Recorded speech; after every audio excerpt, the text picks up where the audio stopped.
This video was requested by a fan. This guy asks if I could cover how they got 3D into 2D games like Donkey Kong Country and Sonic 3D Blast. I'm pretty sure they're not talking about 2.5D, but actually pre-rendered graphics being used as 2D sprites.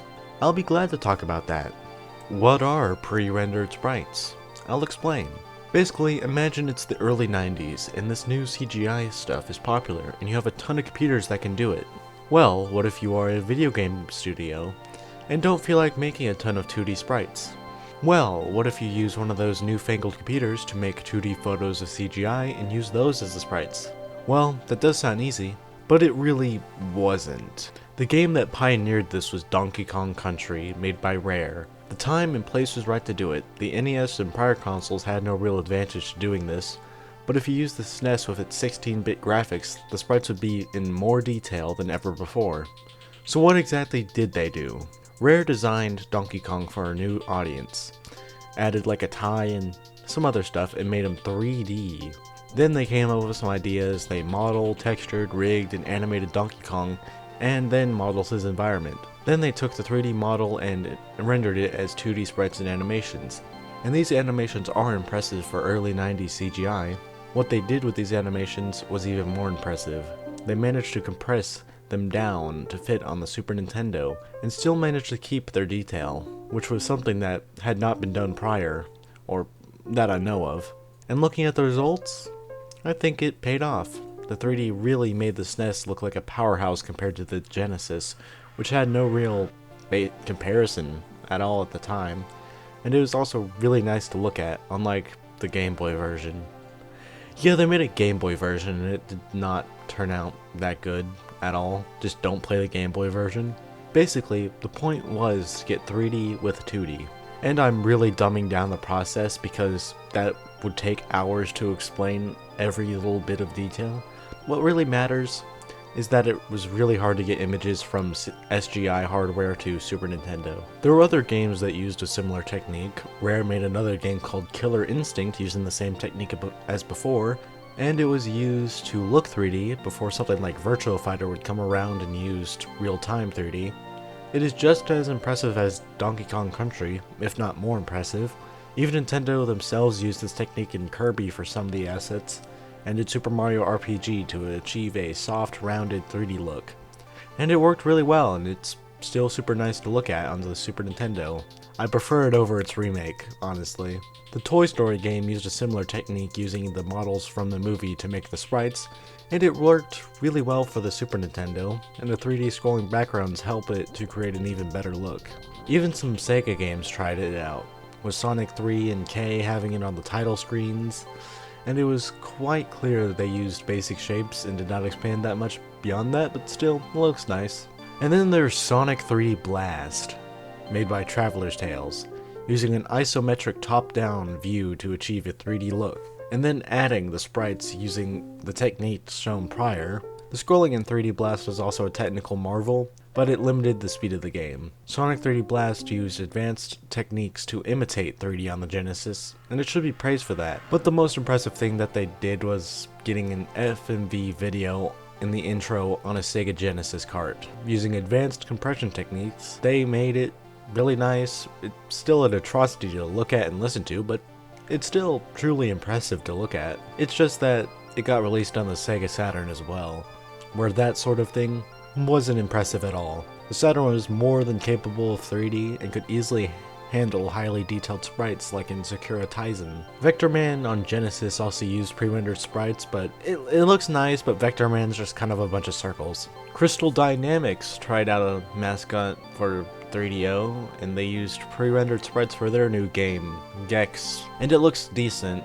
Gex is Gex, not much else. Mega Man X4, X5, and X6 used pre-rendered sprites and backgrounds, but that was mostly due to time constraints and budget issues and Capcom being kind of evil. And it got progressively worse looking after each game. In Mega Man X4, it's hard to notice and it actually fits really well with the rest of the stuff. In X5, it's very clear where they used it, and in X6, it's just getting hard to look at. And I have to mention Fallout, or my brother will kill me. Fallout 1 and Fallout 2 used pre-rendered graphics to display the dystopian world of Fallout in all its gross nature, and it truly gave an eerie atmosphere. There, I mentioned Fallout. The game Myst also used old CGI to its advantage, being a point-and-click game. Everything is made up of these pre-rendered sprites. It's truly surreal and nice to look at, and it just simply wouldn't have been the same if it were released today on better CGI and better graphics. It really needed the old CGI look to be actually, good. But I'm not keen on its gameplay. With the advancement of tech, more games could use the technique. Consoles were now powerful enough to have their own 3D graphics. So why would someone choose to use pre-rendered sprites in the game? Well, in Mario 64, it's used on many things, like the trees and bob-ombs. This was to save on resources. It prevented the N64 from having to load too many polygons, so they just had to stick the 2D trees on there, and they always faced the camera. They also did this for the coins as well, and it looks okay. And it prevents too many polygons, so I guess it works, and the game runs really well for whatever N64 is at this point. Other games like Nights and Dreams use this to their advantage, being on less powerful hardware. Games like that needed it for the collectibles, backgrounds, and more. Mr. Bones, Clockwork Knight, Mischief Makers all used pre-rendered graphics on 3D hardware combined with real-time rendered graphics. The cancelled game, Sonic Extreme, was planned to use these pre-rendered sprites with a real-time 3D background, and it was basically just advanced Sonic 3D Blast with a different camera perspective. But that never happened. But we could still look at the nice 3D renders that game got. But most of all, games like Mr. Bones and Tomb Raider used space on the CD to have rendered full motion video. Yay, that's not really interesting. And it's not really what this video is about, so why did I mention this? These were only some of the games that use this. These are just the ones I found interesting. As the years went on and technology progressed, there became less of a need for this, as real-time graphics became closer to CGI. But one man, Scott Cawthon, Mr. Freddy Fazbear himself, is the one who kept this genre of sprites alive, using 3ds Max for the rendering and all that, and with the game engine Click Team Fusion, some form of Click Team, he managed to make it look really impressive. And yeah, some people don't realize that FNAF is actually 2D, but it is. With A Desolate Hope and Sister Location looking the best in my opinion, with some of the best art he's ever made. They embrace the 90s style of animation and it looks really good. Just looking at FNAF and The Desolate Hope is just a plain treat, and it pains me that after he left they abandoned this style. This even lets Scott port the games to mobile, allowing for more sales, but you can't really do that with the modern games.